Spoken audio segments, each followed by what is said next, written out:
नमस्कार, आप देख रहे हैं टाइम्स नाउ भारत और मैं हूं आपके साथ श्वेता श्रीवास्तव।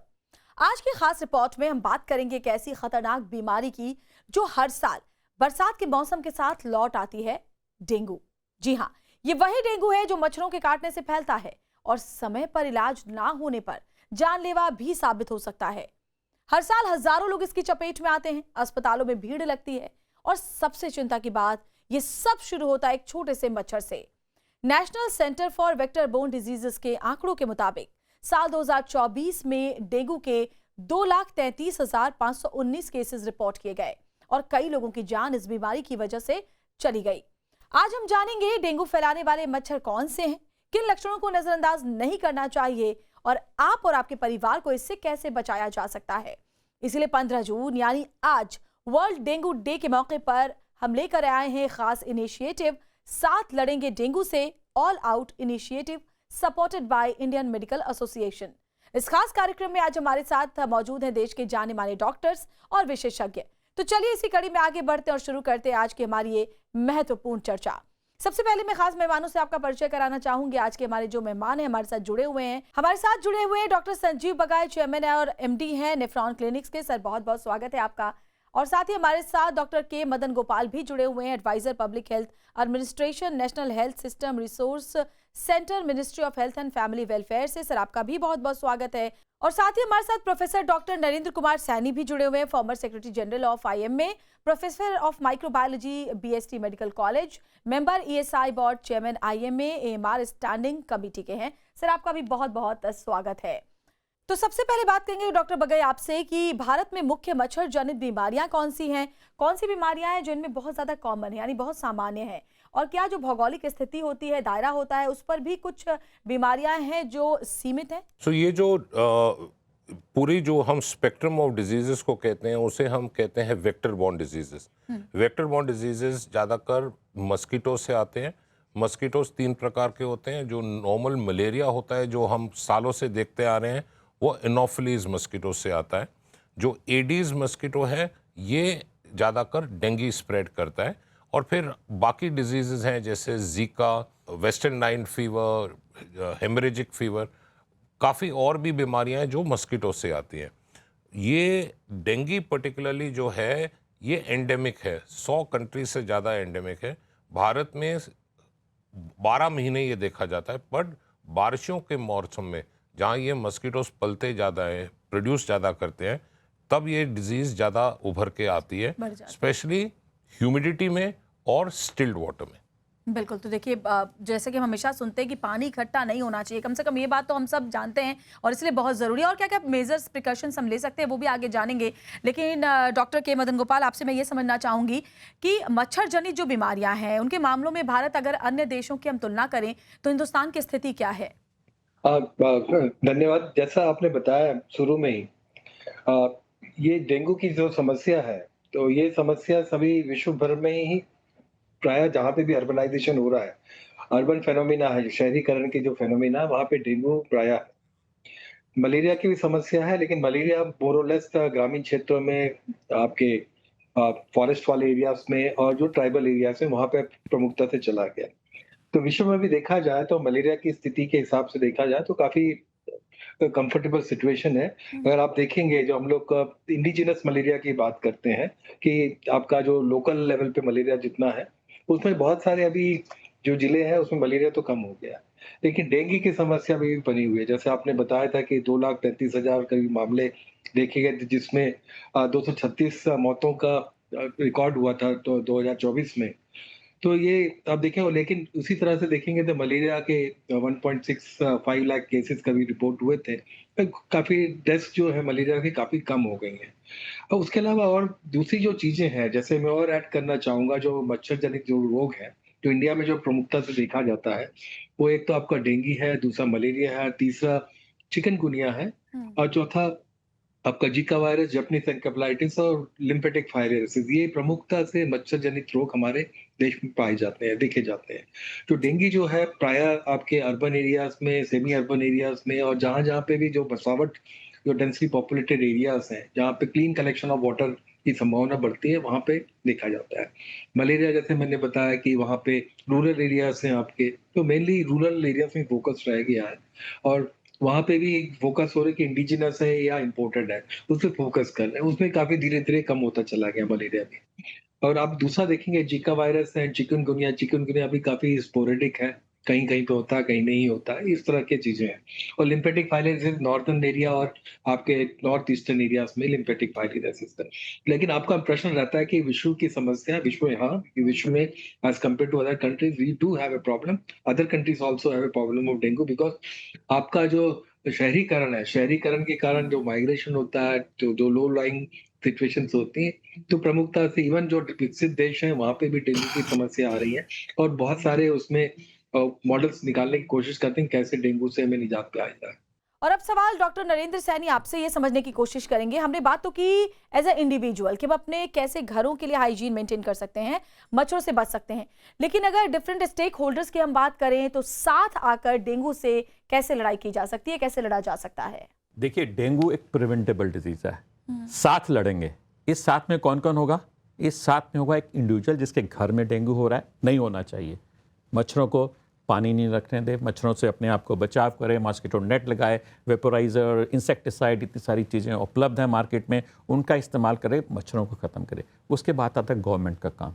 गवर्नमेंट का काम क्या है कि इस सब की जागरूकता करे। ये जितनी भी इंसेक्टिसाइड वगैरह हैं, ईयर टू ईयर, बीच बीच में जब भी बारिश होती है उसको रुकाव करे। जहाँ जैसे रोड्स पे पॉट्स बन जाते हैं, पानी को ना रुकने दे। ये सब गवर्नमेंट का काम है और लोगों में अवेयरनेस क्रिएट करना और साथ में हेल्थ सर्विसेज को प्रोवाइड करना। थर्ड आता है मेडिकल कम्युनिटी का, हम जैसे लोगों का।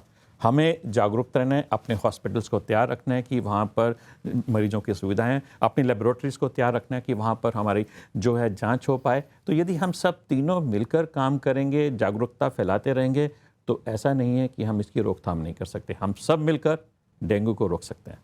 अगला सवाल डॉक्टर संजीव बगाई आपसे मैं समझना चाहूंगी। हम जैसे लोगों से भी बात करते हैं तो लोगों के मन में ये बात आती है कि जिनके परिवार में डेंगू हुआ था, जैसे मुझे खुद को, मैं तो खुद एक्सपीरियंस उस मामले में, मुझे भी डेंगू हुआ था, तो मेरे मन में भी ये सवाल था कि क्या अब मुझे डेंगू कभी नहीं होगा, क्योंकि लोग ऐसा कहते हैं कि अगर एक बार डेंगू हो चुका है तो फिर दोबारा डेंगू नहीं हो सकता है। तो ये जो सवाल है, क्या ये सच में है या फिर ये मिथ है? इसके बारे में जरा हमारे दर्शकों के जो मन में सवाल है उसे जवाब दें। ये डेंगू एक वायरस है। ये ग्रुप होता है जिसे हम फ्लेविवेरिडिकेट कहते हैं। ये डेंगू वायरस एडीज मस्कीटो से प्रमोट होता है और ये स्प्रेड होता है। डेंगू वायरस के 5 मेजर सीरो टाइप्स हैं, मतलब अलग अलग ग्रुप्स हैं। ये ग्रुप्स किस तरह से हैं? उनकी जो प्रोटीन मिक्स है, जो अमाइनो एसिड मिक्स है वायरस में, वो भिन्न है। तो अगर आपको एक टाइप से हुआ है, आपको बाकी 4 टाइप से जिंदगी में हो सकता है। आपको इम्यूनिटी खाली पहले टाइप से मिली है, पर जो सेकेंड अटैक होता है या थर्ड अटैक होता है या फोर्थ अटैक होता है, अनफॉर्चुनेटली वो ज़्यादा इन्हेंस्ड होता है। उसे हम कहते हैं antibody enhancement dependent. That means आपका शरीर ऑलरेडी सेंसिटाइज्ड है उस प्रोटीन को, तो वो प्रोटीन या कोई और सिमिलर प्रोटीन बॉडी को चैलेंज करेगी, तो आपका रिएक्शन और ज्यादा, मतलब और सिवियर और क्रिटिकल हो सकता है। लोगों के मन में तो जो आपका एक बारी हो, इसका ये मतलब नहीं है कि दोबारा नहीं हो सकता। आपने फिर भी प्रिकॉशन लेना है। तो अगर आपको भी मेरी तरह ये लगता था कि एक बार डेंगू हो गया तो अब नहीं होगा, तो देखिए ऐसा बिल्कुल भी नहीं। हमारे जो एक्सपर्ट्स हैं वो इसीलिए आज स्टूडियो में हमारे साथ हैं, ताकि आपके मन में कोई भी सवाल या कोई भी संशय ना रहे। तो अगर डेंगू हो चुका है तो भी आपको आगे भी बचने की जरूरत है।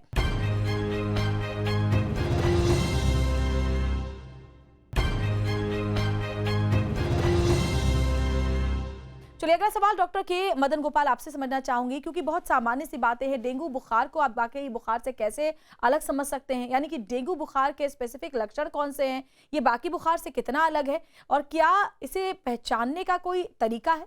डेफिनेटली ये जब भी ऐसे वायरल फीवर का सीजन आता है, जब मौसम बदलता है, रेनफॉल होता है फिर रुकता है, रेनफॉल होता है रुकता है, तो ऐसे वायरल फीवर्स की संभावना बन जाती है।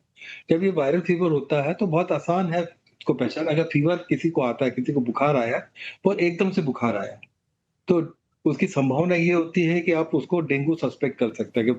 तो 2-3 दिन के ऑनसेट में अगर बुखार आ रहा है, 2-3 दिन से बुखार आ रहा है, बहुत तेज बुखार आ रहा है, 100 से ऊपर का बुखार आ रहा है, 102 के ऊपर का बुखार आ रहा है, तो डेंगू की संभावना बनती है।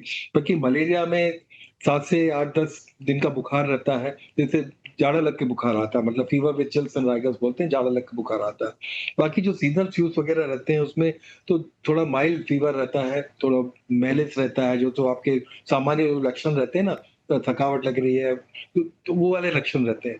उसके अलावा एक जो पैटर्न रहता है, फीवर का जो पैटर्न रहता है इसमें, डेंगू के उसमें एक टिपिकल है कि आपके आँखों के पीछे दर्द होता है। आँखों के पीछे दर्द के साथ उसके बाद तीसरे चौथे दिन के बाद आपके उसमें थोड़े से दाने निकलने लगते हैं। ये चीज़ है, दैट मीन्स एक सडन ऑनसेट ऑफ फीवर, बहुत तेज बुखार आ रहा है, प्लस आपके आँखों के पीछे दर्द होता है, प्लस उसके आपके जोड़ों में दर्द होता है और तीसरे चौथे दिन से रैश आने लगता है। अगर ये है तो डेंगू की संभावना ज़्यादा होती है, आपको जाँच करानी पड़ती है उसके लिए।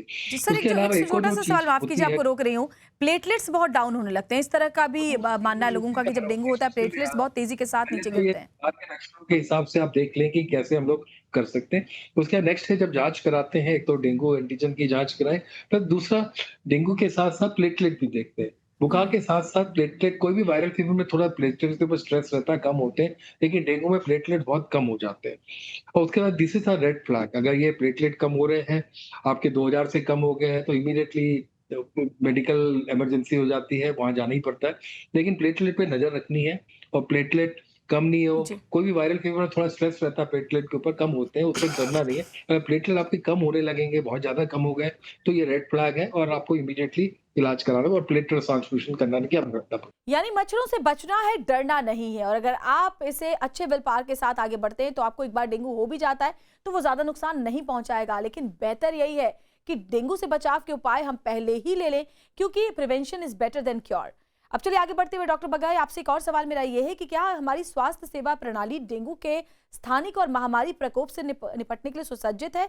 यानी कि क्या हम मास लेवल पर डेंगू बुखार से लड़ने के लिए तैयार हैं पूरी तरह से? जो आपके परमिशन के साथ मैं एक दो चीज़ ऐड करना चाहूँगा। Sir please. जो डेंगू का जो फीवर है, कॉमन व्यूअर्स के लिए ये समझना ज़रूरी है, ये high grade acute onset fever है, 102, 103, 104। ये फीवर बाईफेजिक फीवर आता है, यानी दिन में 2 बारी आएगा और 2 मर्तबा आएगा। सो जो मिसलीडिंग साइन है पब्लिक के लिए, जब एक बारी फीवर चले जाता है 3-4 दिन के बाद आपका 1-2 दिन का गैप आता है, वो मिसलीडिंग साइन है कॉमन पेशेंट के लिए। वो सोचता है कि मैं ठीक हो गया। ज़रूरी 2-3 चीज़ हैं। जब फीवर गिरता है प्लेटलेट्स गिरेंगे, ये चीज़ याद रखना ज़रूरी है। टाइम फ्रेम जो डिज़ीज़ का है, तो आपका मॉनिटरिंग फीवर टूटने के बाद भी कंटिन्यू रहना चाहिए। खाली प्लेटलेट अकेला टेस्ट करना इनएडिक्वेट है। आपका हीमोग्लोबिन और पीसीवी, मतलब आपका ब्लड का कॉन्सेंट्रेशन कितना है, क्योंकि अंदर से आपका डिहाइड्रेशन होता है। प्लेटलेट अकेला आपको नहीं मारेगा, हाई हीमोग्लोबिन मारेगा। तो आपने अपने आप को एडिक्वेटली फ्लूइड हाइड्रेट रखना है। तीसरी और सबसे ज़रूरी चीज़, अक्सर पेशेंट्स सोचते हैं कि फ़ीवर चले गया, प्लेटलेट्स अभी तक नहीं गिरे, मैं ठीक हूँ, एंड फिर वो मसल पेन के लिए, या इंडीड फीवर जब दोबारा आता है उसे हम कहते हैं कैमल बैक फीवर, 2 हम्स आते हैं फीवर के, उस टाइम पर लोग कोई भी फीवर मेडिसिन लेना शुरू कर देते हैं। तो सेल्फ मेडिकेशन बिल्कुल ना करें, इसको बहुत ध्यान रखें। ये इंपॉर्टेंट है कि एंटीबायोटिक्स प्लीज़ इस्तेमाल मत करिए। एंटीबायोटिक्स का इसमें कोई रोल नहीं है। फीवर का ये मतलब नहीं है कि हर फीवर को एंटीबायोटिक चाहिए। डेंगू में एंटीबायोटिक्स का कोई रोल नहीं है। और लास्ट मोस्ट इम्पॉर्टेंटली, इंडिया में इतने कल्चरल वेरिएशन हैं, बहुत से होम रेमेडीज अवेलेबल हैं। इसका रस, इस लीव्स का रस, इस तरह से ये लोग कहते हैं। बिल्कुल यूजलेस हैं। I want to repeat it again. बहुत से नामी लोग इसको प्रमोट करते हैं, ये 100% फॉल्स है, साइंटिफिकली इनएडिक्वेट है, और इसके साथ और हार्म हो सकता है, बेनिफिट नहीं हो सकता। इंडियन हेल्थ केयर सर्विस इस चीज़ को मैनेज करने के लिए बहुत अच्छी तरह से गियर्ड अप है, क्योंकि हमने पिछले 20-30 साल से इसको झेला हुआ है। The hospitals are well equipped, laboratories बिल्कुल एक्यूरेट हैं, मेडिकल फ्रेटर्निटी की नॉलेज बिल्कुल अप टू डेट है। पब्लिक अवेयरनेस हमने कंटिन्यू रखनी है। और इसके एंड में मैं एक चीज़ कहना चाहूँगा, जब हम डेंगू का टेस्ट कराते हैं अक्सर पेशेंट अपने आप जाके करा लेते हैं, डेंगू के 2 टेस्ट होते हैं apart from haemoglobin and platelet count. Liver function करना ज़रूरी होता है चेक करने के लिए कि आपका लिवर, क्योंकि लिवर पर असर पड़ता है, किडनी पर असर पड़ता है। जो आपका टेस्ट है एक एंटीजन टेस्ट होता है, उससे हम कहते हैं NS1 एंटीजन, कॉमनली अवेलेबल है, बहुत कॉस्ट इफेक्टिव है। ये पहले 18 और 20 घंटे फीवर का नेगेटिव आता है। तो अगर कोई फैमिली जाके 2 घंटे 4 घंटे का हाई ग्रेड फीवर NS1 करा लिया तो वो नहीं नेगेटिव आएगा, तो वो मिसलीडिंग साइन है। कोई फैमिली इमीडिएटली एंटीबॉडी टेस्ट करा लेता है, IgG IgM जो डेंगू सीरोलॉजी कहते हैं, वो पहले 5 दिन नेगेटिव ही आएगा। तो timing of the test important है और वो आपको डॉक्टर बताएगा। तो साथ लड़ेंगे डेंगू से, और साथ कैसे लड़ेंगे जब हम अवेयर होंगे। तो इसीलिए हम ये खास कार्यक्रम लेकर आए हैं, जिससे हमारा मकसद ये कि हम डेंगू बुखार से जुड़े हर अपडेट, जो भी सवाल आपके मन में है, उसके जवाब हमारे एक्सपर्ट जो हमारे साथ बैठे हुए हैं उनसे आपको मिल जाए। अब डॉक्टर के मदन गोपाल, मैं फटाफट आपसे चाहूंगी, आप तीनों ही डॉक्टर्स 3 टिप्स दीजिए कि डेंगू बुखार से कैसे बचा जा सकता है। कौन कौन से वो 3 टिप्स आपके होंगे सर? पहला टिप तो ये है कि अपने घर में, आप बालकनी में आपके फ्लावर पॉट्स हैं और जो अगर कूलर्स यूज करते हैं तो वहां पे पानी आप संडे के संडे बदलिए, पानी जमा मत होने दीजिए। ठीक है, कोशिश करें कि किस तरह से मॉस्किटो बाइट से बचा जा सके। ठीक है। मॉस्किटो की ब्रीडिंग साइट्स को रोकें और मॉस्किटो बाइट से बचें। अगर जैसे ही बुखार आता है तो त्वरित आपका इलाज कराइए, टेक मेडिकल कंसल्टेशन। ज्यादा वो मत करिए in the dengue season, don't take any risk and experiment with any medicines. कि आप एक्सपेरिमेंट मत करिए। एक्सपेरिमेंट जैसे हमारे फेलो पैनलिस्ट ने बोला है कि घरेलू नुस्खे उतने ज्यादा कारगर नहीं है, मेडिकल एविडेंस इज देयर, तो जितनी जल्दी प्रॉम्प्टली मेडिकल ट्रीटमेंट ले सकें बोले। ये 3 चीजें मेरे ख्याल से दैट वुड बी हमारे वेपन्स होंगे for addressing the dengue things. Doctor बकाया, आप क्या कहेंगे, कौन से 3 आप महत्वपूर्ण टिप्स देना चाहेंगे हमारे दर्शकों को? सबसे पहले जो अपनी अंदर घर की हाइजीन वो बिल्कुल साफ सुथरी हो, घर के जो इमीडिएट बार विसिनिटी है वो साफ हो, आपकी personal hygiene, personal hydration, personal nutrition सही रहे, cover the expose parts of the body. हम हमेशा ये एडवाइस देते हैं समर मंथ्स में आप बहुत मोटी चीज नहीं पहन सकते, बट सिंपल कॉटन या लिनन, बच्चे बहुत खेलने जाते हैं बाहर, तो उनके लिए स्लीव बहुत पूरी हो important है। और शॉर्ट्स ना पहने, सिंपल कॉटन ट्रैक पैंट्स पहन ले बच्चे या एल्डरली, क्योंकि ये टांगों में और हाथों में काटते हैं। And last most importantly, look out for high grade fever, retro orbital pain, यहाँ क्लासिकल पेन होती है आंखों के बीच में और पीछे, look out for back pain and look out for rash. Rash इस प्रकार से होती है जैसे वेव्स में आती है, लाल लाल लाल लाल रैश, दाने एक्चुअली नहीं होते बट प्योर रैश होती है, आती है जाती है, ये वेव्स में आती है। और जब फीवर चले जाए, इसका आप please false sense of security मत रखिए। जब फीवर जाता है प्लेटलेट्स गिर सकते हैं, आपने तब भी ध्यान रखना है। ये 7+7+7 ये 21 दिन का टंटा रहता है, 7 दिन बढ़ता है, 7 दिन प्लेटो होता है, 7 दिन रिकवरी में होते हैं। मसल पेन, जॉइंट पेन रहेगी, कुछ महीने भी रह सकती है, उसमें डरने की बात नहीं है।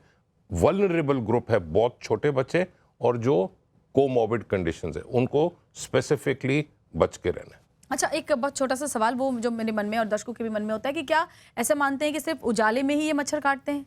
ऐसे कुछ भी नहीं है। एक्चुअली पूछा जाए ना, क्लिनिकली हम जांच कर सकते हैं कि किस प्रकार का मस्कीटो है, ना हम जांच कर सकते हैं कब डे लाइट है कब सनलाइट है, ये कभी भी काट सकता है। तो हमें ये नहीं रखना कि भाई खाली शाम को काटेगा दिन को काटेगा।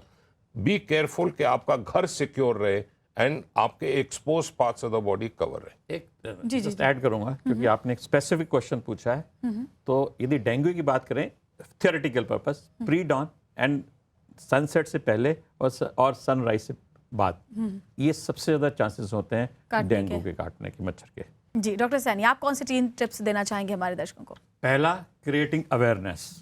साथ लड़ेंगे मीन्स डॉक्टर्स, कम्युनिटी और आम पब्लिक और गवर्नमेंट, तीनों मिलकर हमें अवेयरनेस क्रिएट करनी है। जो पहला टिप ये बताया गया कि मच्छरों को, कि मच्छर से पैदा होता है, मुझे मच्छर को ख़त्म करना है। उसके तरीके बहुत सारे हैं जो भी हमने डिस्कस किए। मच्छर को मस्किटो नेट इस्तेमाल करिए, पानी को इकट्ठा करने होने मत दीजिए, इंसेक्टिसाइड गवर्नमेंट बहुत सारे अवेलेबल हैं, उनका इस्तेमाल करें, खास तौर पर इस समय जबकि मच्छर होने की तादाद बढ़ जाती है, तो इसका ध्यान रखें। दूसरा, जब भी आपको बुखार हो, 1 या 2 दिन से ज़्यादा मत वेट करिए।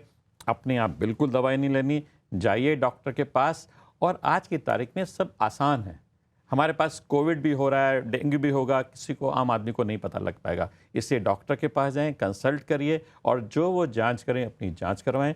और तीसरा, सेल्फ मेडिकेशन बिल्कुल नहीं रहे। इसमें कोई रोल नहीं है एंटीबायोटिक का, इसमें कोई रोल नहीं है भिन्न भिन्न प्रकार की दवाइयों खाने का, या बड़े सारे कुछ लोग कुछ बोलते हैं घरेलू नुस्खे, उसका इस्तेमाल करिए क्योंकि कई बार ये घातक हो सकते हैं। इसलिए समय रहते हुए अपने डॉक्टर को दिखाएं, उसकी सलाह पर काम करें। तो आई थिंक ये सब हम काम करेंगे तो हम सब मिलकर डेंगू को, जैसे हमने कोविड को हराया था, डेंगू को हराएंगे। डेंगू को हराएंगे, बिल्कुल हराएंगे। बिल्कुल, देखिए जो आपने बातें सुनी और बहुत सी बातें आपको पहले से पता भी थी क्योंकि अवेयरनेस फैलाई जा रही है, लेकिन बहुत सारे सवाल जो आपके मन में रहे होंगे, उम्मीद है कि वो सारे जवाब हमारे स्पीकर्स ने, हमारे डॉक्टर्स ने आपको दे दिए होंगे।